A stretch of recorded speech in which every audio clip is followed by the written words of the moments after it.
کو چھوڑ کر چلے گئے۔ حضرت حاجرہ علیہ السلام نے تنہے تنہا اس ویران جگہ میں رات گزاری۔ اما حاجرہ کو کسی بھی چیز کا نہ ڈر تھا، نہ خوف تھا، نہ فکر تھی۔ اگر فکر تھی تو صرف ایک ہی فکر تھی، کسی نہ کسی طرح عرش والا راضی ہو جائے، کہیں ایسا نہ ہو کہ اس امتحان میں ناکام نہ ہو جاؤ، صرف یہ فکر تھی اور کوئی فکر نہیں تھی۔ عورت کمزور ہوتی ہے، لیکن وہ عورت خلیل اللہ کی زوجہ ہے، ذبیح اللہ کی ماں ہے۔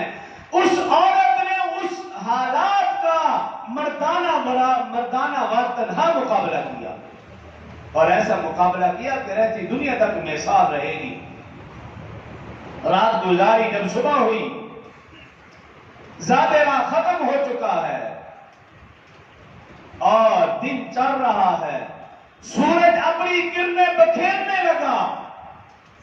میں یوں کہوں گا کہ آج یہ ریتلا میدان، جو ریتلا میدان تھا، اس کے مقدر سنورنے لگے تھے۔ آج یہاں کے ذروں کی تقدیر بدلنے والی تھی۔ صفا مروہ پہاڑیاں سدا سہاگن اس کے ہونے لگے تھے۔ آج وہ جگہ جہاں حضرت اسماعیل اپنے پاؤں کی ایڑیاں رگڑ رہا تھا، اللہ اس جگہ کو فضیلت عطا فرمانے والا تھا۔ وہ جگہ جس کو قرآن نے وادی غیر ذی زر کہا، آج وہ جگہ مر جائے خلائق بننے والی تھی۔ تنہ تنہا اس جگہ میں اما ہاجرہ اور ننا اسماعیل۔ اب دن جیسے چڑھنے لگا، سورج اپنی آب و تاب کے ساتھ چمکنے لگا، ذاترہ ختم ہو چکا ہے، پیاس کی شدت اختیار کر گئی۔ اما ہاجرہ پریشان، انہیں اپنی جان سے زیادہ وہ ننا اسماعیل وہ زیادہ پیارا تھا، وہ جان سے زیادہ عزیز تھا۔ انہیں فکر یہ تھی اگر پانی نہ ملا تو اس ننے اسماعیل کو میں دودھ کیسے پلاؤں گی، یہ فکر کھائی جا رہی تھی۔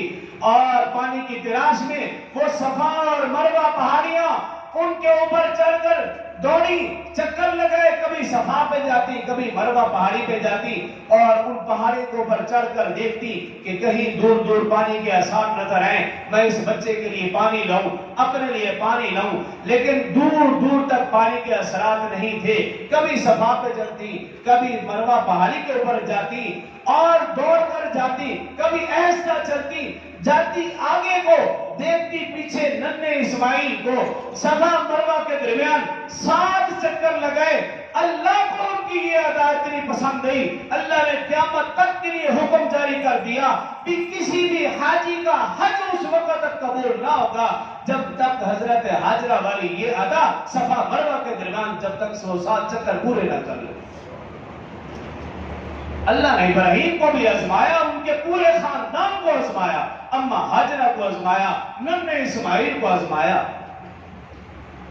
جب وہ صفا اور مروہ کے درمیان دوڑ لگاتی، جاتی آگے کو، دیکھتی پیچھے ننے اسماعیل کو کہ کوئی درندہ، کوئی جانور، کوئی چرند پرند ننے اسماعیل کو نقصان نہ پہنچا دے۔ جب دور دور تک پانی کی کوئی اثار نظر نہ آئے، پیاس کی شدت اختیار کر چکی، تو ننے اسماعیل کی طرف آ رہی ہے اور نظر اللہ کے اوپر ہے اور آسرا اللہ کے اوپر ہے۔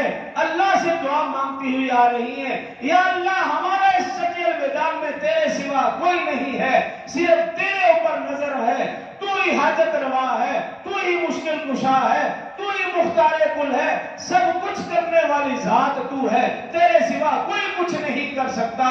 جب ننے اسماعیل کی طرف دوڑی اور دیکھ رہی ہے ننا اسماعیل پیاس کی وجہ سے اپنے پاؤں کی ایڑیاں رگڑ رہا ہے، ماں سے یہ برداشت نہ ہوا، ماں تو دور کی بات، اللہ کے فرشتوں سے بھی یہ برداشت نہ ہوا، اللہ سے بھی یہ برداشت نہ ہوا، تو پھر وہی ہوا جہاں ننا اسماعیل اپنے پاؤں کی ایڑیاں رگڑ رہا تھا، اللہ رب العزت نے وہیں سے پانی کا چشمہ جاری کر دیا۔ حضرت اما ہاجرہ علیہ السلام نے جب پانی دیکھا، خوشی کی انتہا نہ رہی، اس کے ارد گرد مٹی کے ساتھ حصار بنایا، اب پانی رکنے کا نام نہیں لے رہا، پانی بھرتا جا رہا، عبرانی زبان کا لفظ حضرت حاجرہ کی زبان سے نکلا زم زم، رک جا رک جا۔ رسول اللہ صلی اللہ علیہ وسلم نے فرمایا اگر اماں حاجرہ یہ لفظ نہ بولتی روئے زمین اس پانی کے اندر ڈوب جاتی۔